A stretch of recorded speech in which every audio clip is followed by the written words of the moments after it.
अस्सलाम वालेकुम। और सब भाई खैरियत से हैं? माशाल्लाह ही माशाल्लाह। मेरी दिल से दुआ है कि सब भाई खैरियत से हूँ।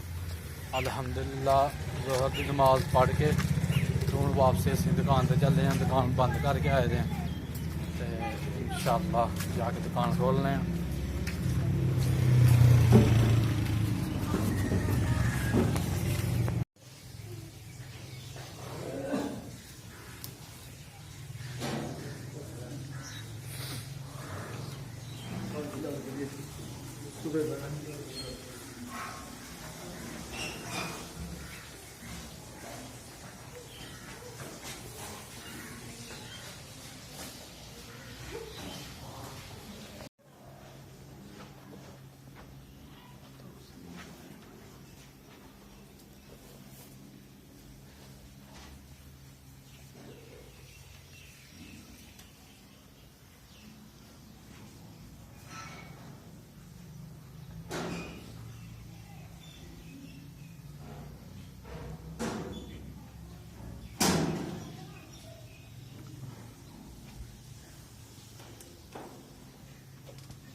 आमीन।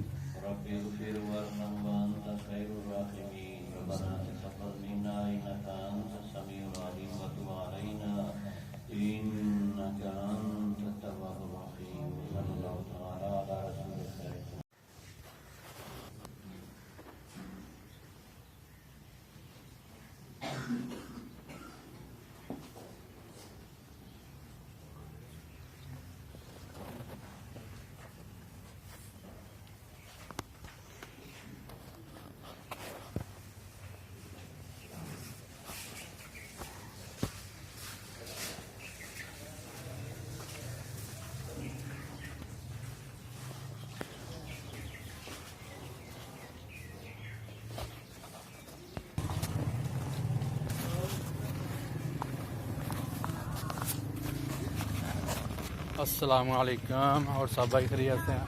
माशाल्लाह ही माशाल्लाह। माह रमज़ान का महीना है तो तुसीं ओहदी बरकत तक ही लई है कि मस्जिद विच किन्नी क रौनक सी। डबल त्रिपल रौनक हो गई मस्जिद च ते माशाल्लाह। जिथे 120 नमाजी हुंदे सन उत्थे अज 300-400 नमाजी है ते माशाल्लाह जी। सारिਆਂ ਨੂੰ अल्लाह ताला रोज़ा रखन दी और नमाज पढ़ने की तौफीक अता फरमाए। ते असीं हुण जेह्ड़ा ना ज़ोहर दी नमाज पढ़ के आ गए हैं ते इंशाल्लाह हुण असर दी नमाज की तैयारी करने हैं इंशाल्लाह जी।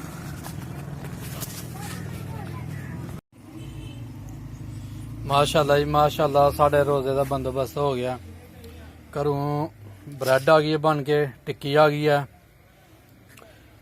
ते अल्हम्दुलिल्लाह माल्टे आ गए ने, खखड़ी आ गई है, चाट चटनी आ गई है, कैचअप आ गया ते हुण माशाल्लाह एहदे च 2-3 खजूरा रखने हैं।